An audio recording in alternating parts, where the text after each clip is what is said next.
Tem uma pergunta, que são muitas, né? A gente tem que selecionar, porque eu tenho... Alguém disse aqui que sente exatamente esse relacionamento entre o sentimento, a relação que nós temos com Deus, com essas questões da doença e desse afastamento de Deus como a causa do adoecimento, né? Pergunta assim, e aí? E como é que lida com isso? Né? Se por exemplo, alguém está se baseado na culpa, como é que ele faz para se livrar disso, né? E essa questão ela é tão fundamental, ela é tão importante que Kardec perguntou. Aí Santo Agostinho respondeu: é o conhece-te a ti mesmo. Mas a gente imagina esse processo do autoconhecimento como um processo puramente racional. E o Santo Agostinho dá um exemplo que é interessante. Antes de você dormir, faz ali uma avaliação do seu dia a dia. E em todos os itens que ele avaliou, ele se referiu ao relacionamento. O relacionamento com o outro. Se você falou alguma coisa que não deveria ser falado, se você agiu com alguém de uma maneira que você não gostaria que agissem com você. E é nesse caminho do autoconhecimento profundo e que nós espíritas precisamos nos voltar, e eu tenho uma notícia boa para isso, né? Foi descoberto um artigo que Kardec escreveu para uma revista, vai ser publicado pela Federação Espírita do Rio Grande do Sul. O Agarrou comentou, o Kardec escreveu um artigo para uma revista, comentando essa questão do conhece-te a si mesmo. Conhece-te a ti mesmo. E ele dividiu esse conhece-te a ti mesmo em 36 itens. Passos do conhece-te a ti mesmo. Isso é do Kardec. E o Agarrou, que foi um grande espírita, né, discípulo da Amália Domingos Soler, se transferiu para a América Latina, depois acabou chegando no Brasil, no Rio Grande do Sul, foi um dos fundadores da Federação Espírita do Rio Grande do Sul, escreveu um outro artigo numa revista, comentando cada um desses 36 itens. Isso vai sair num livro, então ficando de olho aí, porque é precioso isso, né? E o quanto que isso é importante. Eu acho que essa deveria ser a meta de todos nós espíritas. Quer dizer, o propósito de se ser espírita é saber, hashtag, se liga, né? O que está te segurando? Você está reencarnando, você está aqui na Terra ainda, por quê? O que está te pegando? Qual que é o problema? Né? Você está preso onde? Quando a gente descobre isso, acontece algo maravilhoso, para terminar. Tudo que é mais sombrio em nós, quando vem para a consciência, começa a curar-se. Porque os conteúdos negativos da nossa psiquismo só têm força quando eles estão inconscientes, quando a gente não sabe que eles existem. Quando você começa a tomar consciência dos seus elementos, dos seus demônios interiores, eles começam a se tornar anjos. Começam a se transformar e perdem a força. É o mito lá do Hércules lutando com aquele bicho lá que te cortava uma cabeça e nascia outra, né? Até que ele resolveu levar para a luz. Quando a gente leva para a luz, quando projeta luz sobre nós mesmos, a evolução começa dentro. Esse é o nosso propósito, e é isso que nós estamos buscando nessa vida. Ou de mágoa, e poder resolver a encrenca, que vai desde a desculpa até um processo, às vezes, muito invasivo. Porque magoar-se e culpar-se é processo natural da alma. O que é ruim é ficar ressentido e ficar remoendo no remorso, que são estados não desejáveis porque nos enfermam. Mas o ato de ficar culpado e ficar machucado e magoado é uma circunstância que vai nos habilitando num treinamento da musculação amorosa da alma, não ficando mais fortes, mais competentes. É normal poder acolher isso. Agora, se eu tenho dificuldade de exercer esse perdão numa demanda muito específica, muito intensa, e às vezes nas grandes traições, às vezes 2 sócios, às vezes 2 amigos. Eu acompanho muito isso, e são experiências muito dolorosas. Às vezes a pessoa não quer perdoar e às vezes a pessoa quer e não consegue.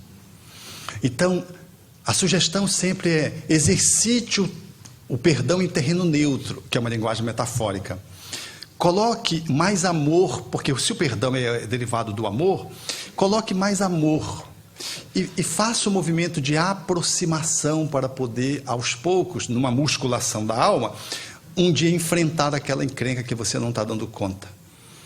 Faça os perdõezinhos para depois fazer o olímpico daqui a 4 anos. Exercite-se. Eu me lembro de um amigo que ele era materialista, frequentava a nossa instituição, iniciou o espiritismo na nossa instituição. Ele frequentava o grupo que eu levava a temática de introdução ao espiritismo. E tinha um outro com ele que disputava com ele as encrencas. E esse dito, disse assim: nós somos materialistas, eu e o fulano. Aí o fulano disse: eu não, eu sou agnóstico, materialista és tu. E fez uma diferença de tom. O agnóstico saiu do centro, não ficou. O materialista ficou, fez a introdução, foi para o grupo de estudo sistematizado. Num dia ele está no estudo sistematizado, disse: quem que vai fazer a prece? Eu, o materialista. Aí todo mundo ficou assim, achando que ele estava gozando, né? Não, ele pegou e disse: Deus. Fechou os olhos, na prática lá do grupo: Deus, se é que tu existe, protege o nosso grupo. Deus, se é que tu existe, ajuda essa população que passa fome. Jesus, se é que tu existe, Deus, se é que tu existe, inspira-nos para que a gente possa ser melhor. Ele fez uma oração das mais belas, num processo de aproximação que ele foi fazendo, e ele ainda não tinha a leveza e a liberdade para dizer Deus, com todas as janelas abertas. Ele falava ainda pela uma fresta: Deus, se é que tu existe. Mas quanta fé no materialista. Então, esse esforço, que é o que a água faz na pedra e vai diluindo ao longo do tempo, é que nos faz, num perdão impossível, depois tornar-se possível, viável, e depois tornar-se fácil mais lá adiante. Numa dada circunstância, se você bate nesse limite, acolha, mas não paralise-se, exercite em terreno neutro.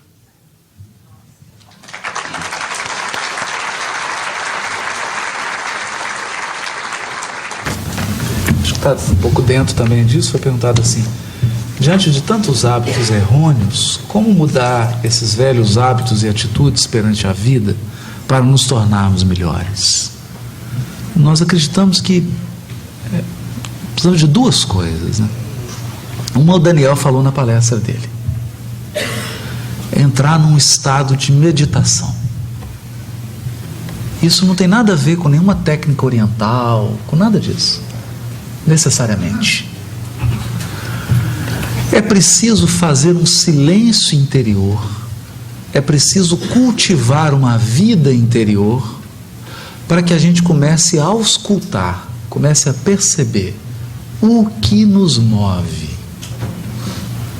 quais são os propósitos, os desejos, aquelas causas profundas que nos levam a fazer coisas e que a gente nem sempre está consciente, ou às vezes mascara, mente para si mesmo, acreditando que está fazendo por um motivo quando está fazendo por outro. Então perguntar: qual é o propósito? Eu faço isso por quê? Se observar. E aí é preciso fazer silêncio. Silêncio por quê? Porque nós ocidentais temos uma mente que é um tumulto. A gente não consegue, o pensamento fica gritando, é uma barulheira. A gente não consegue entrar num silêncio interior. Nós estamos sempre fazendo alguma coisa, mexendo, é uma zoeira, né? E os espíritos dizem isso. Às vezes entram na reunião mediúnica, está todo mundo em silêncio, mas na verdade está uma gritaria. Então é preciso fazer o silêncio. Segundo, ninguém substitui um hábito senão por outro. Porque nós temos uma energia psíquica que precisa movimentar-se. Se não se movimenta numa direção, ela se movimenta em outra. Então o egoísta, o orgulhoso, o viciado, é uma coisa curiosa, porque temos lá na Associação Médico Espírita de Minas Gerais, foi feito um trabalho, tem uma equipe lá, que faz atendimentos com pessoas que são viciadas em droga, em bebida, viciadas em sexo, vícios e dependências de tudo quanto é tipo. E o que se percebe? É que a energia, quando a pessoa consegue vencer o vício, quando ela consegue canalizar, a energia é a mesma. É a mesma. Ela só foi redirecionada. Então o sujeito é alcoólatra. Tem uma profunda energia ali.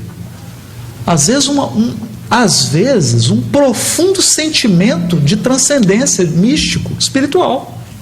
Uma profunda necessidade de entrar em contato com a espiritualidade. Mas como ele não tem uma referência, ou como ele não se permite, ele resvala para o álcool. Se ele consegue conhecer-se e redirecionar essa energia, pode ser uma criatura que faça uma belíssima experiência espiritual. Uma belíssima experiência de contato espiritual.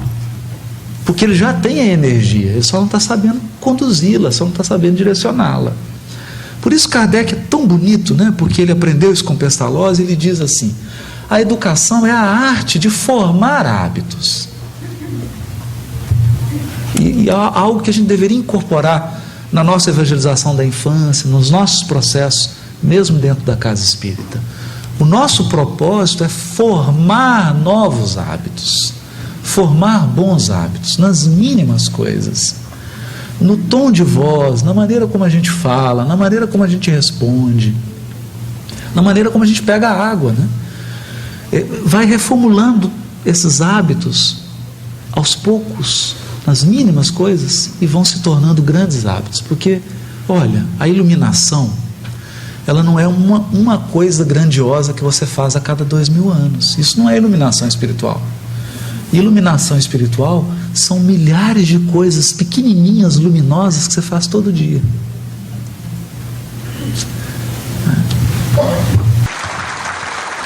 Seria incrível se conseguíssemos sozinho, pelo autoconhecimento, nos curarmos, porém há situações em que o tempo e a sociedade exigem uma tomada de decisão e o uso de medicação. Pergunto: há eficiência no tratamento do transtorno do déficit de atenção e hiperatividade, ansiedade, pânico, etc., através da homeopatia aliada à psicoterapia e terapia espírita?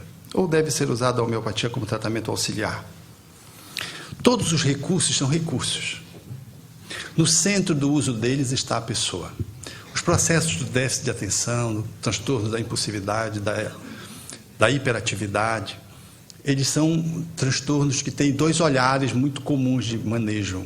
O olhar americano é bem medicamentoso e fala de uma qualidade, de uma cultura econômica, de um olhar econômico. A perspectiva europeia, notadamente a francesa, tem um outro manejo, tem um olhar mais psicoterapêutico. Você medica menos e trata mais a pessoa. Eu penso que o remédio trata a doença, a psicoterapia trata a pessoa. E o espiritismo trata transpessoalmente, vai para além da pessoa. Como disse na minha fala ontem, não usemos o ou isso ou aquilo, usemos o e façamos o uso das coisas sincrônica e sinergicamente. Eu lembro de um paciente que eu tinha, um garoto, ele entrava, a minha cadeira movimentava, ele rodava a minha cadeira, eu já ficava me agarrando, ele era horrível, garoto. Ele dava na avó, no ônibus, a família toda rejeitou aquela senhora porque dizia que ela passava a mão no filho. E eu aguentava ele, depois eu ia devagar, e quando eu conseguia abraçá-lo, eu abraçava e tudo. Aí eu encaminhei para uma psicoterapeuta que é de uma docilidade incomparável. Encaminhei o centro espírita, ela era espírita, para uma pessoa adequada para fazer os encaixes de natureza a atender a criança na perspectiva espírita. E fiz o remédio homeopático, que era a parte mais fácil. Eu encontrei essa senhora depois fazendo um curso de floral. Eu a vi, fiquei muito feliz, o tratamento foi prolongado. E ela disse: o senhor está lembrado de mim? Eu digo: como não? O garoto que me rodava na cadeira. Ele não conseguia sentar. Ela, com lágrimas nos olhos, disse assim: hoje ele é um advogado e passou num concurso público, graças à ajuda que eu recebi de todos vocês. E eu devolvi para ela, porque eu conhecia muito bem aquela senhora. O manejo dela disse: graças à senhora, que foi a mãe, a terapeuta, a médica, um tudo para que ele pudesse encontrar-se. Eu era testemunha do quanto ele era agressivo, destemperado. Mas aquilo encontrou numa mãe amorosa, numa psicoterapeuta de uma docilidade incomparável, e num companheiro espírita que fazia o atendimento através do diálogo, que era paternal. O manejo e uma gotinha de homeopatia foram o suficiente para sinergicamente ajudar aquela mãe a conduzir aquela criança a encontrar os seus objetivos maiores. Então aquela criança se transformou num adulto graças a uma postura de manejo e de junção de possibilidades, que fez com que aquela mãe pudesse se sentir orgulhosa, no bom sentido de si mesma, de ter conseguido desempenhar adequadamente o seu papel de mãe, recebendo um espírito que traz essa qualidade de energia que requer muito mais amor, tanto maior a agressividade, a impulsividade, a hiperatividade, a desconcentração. Mais amor, mais amor. Infelizmente, nós medicamos tudo e amamos pouco. E quando mais a gente oferece remédio, porque menos a gente tem de amorosidade interna.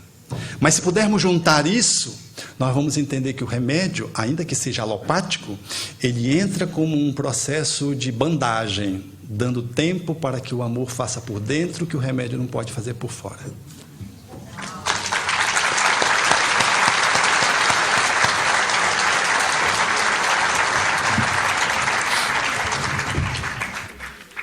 Thank you, Dr. Simões. Bom, tem uma pergunta, né? É a última aqui que a gente... Ela já estava no estudo, mas como não deu para falar, parece que tem que ser dito mesmo, né? Porque perguntaram assim: se fomos criados para o amor, para o bem, então como o mal se originou? Nós sabemos a origem do mal?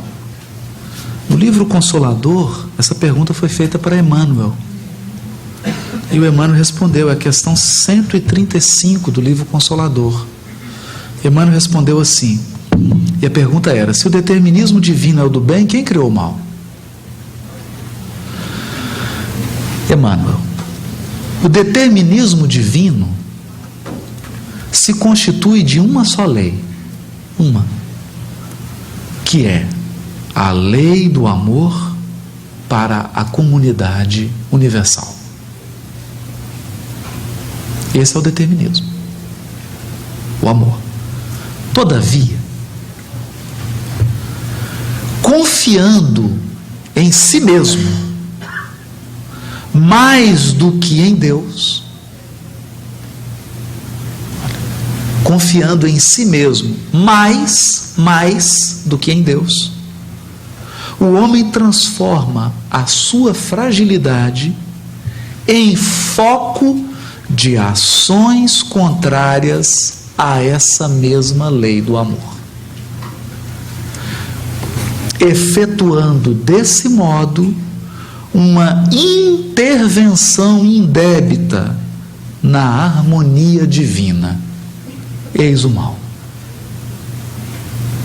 Então, transformou a fé em si mesmo em uma força maior do que a fé em Deus. Como Deus é absoluto, nós somos relativos. Toda vez que eu começo a gravitar a mim mesmo, porque nós devemos gravitar Deus, aí eu passo a gravitar a mim mesmo, mas eu sou relativo, eu sou fraco. Eu, Haroldo, não consigo sustentar a harmonia do universo infinito. Então eu crio uma intervenção indébita, porque eu não tenho uma substância de amor suficiente para sustentar toda a criação. Só Deus tem. Só Deus é capaz de amar suficientemente para sustentar a criação infinita. Gravitar-se é tornar-se frágil. Isso é o mal. Urge recompor os elos sagrados dessa harmonia sublime. Recompor os elos, Porque o mal é sempre cortar laços com Deus. O que é resgate? Não é nascer sem perna, não é isso. Isso é só meio. Isso é só material pedagógico. Só material pedagógico. Na verdade, o propósito do resgate é reatar os laços com Deus. Eis o resgate. Vê depois que o mal, essencialmente considerado, não pode existir para Deus, em virtude de representar um desvio do homem, sendo zero na sabedoria divina. Na sabedoria e na providência divina, o mal é um zero à esquerda. O Criador, e aqui que é bonito, o Criador é sempre o Pai generoso e sábio, justo e amigo, considerando os filhos transviados como filhos incursos em vastas experiências. Porque no fundo, você vai se espetar, você vai ralar todo, vai sangrar, vai chorar, vai reclamar, vai berrar, mas vai sair mais experiente. Porque não tem anjinho de açúcar nas esferas superiores. Anjos são seres de adamantium. São seres mais resistentes que o diamante. Um ser angélico suporta qualquer coisa. Qualquer uma. Tem uma cena no Ave Cristo, e o cristão está andando com os dois filhinhos, chega um soldado, joga os cavalos, mata os dois filhos, despedaça os dois filhos. Ele junta os pedaços dos filhos, se ajoelha e faz uma prece para o soldado.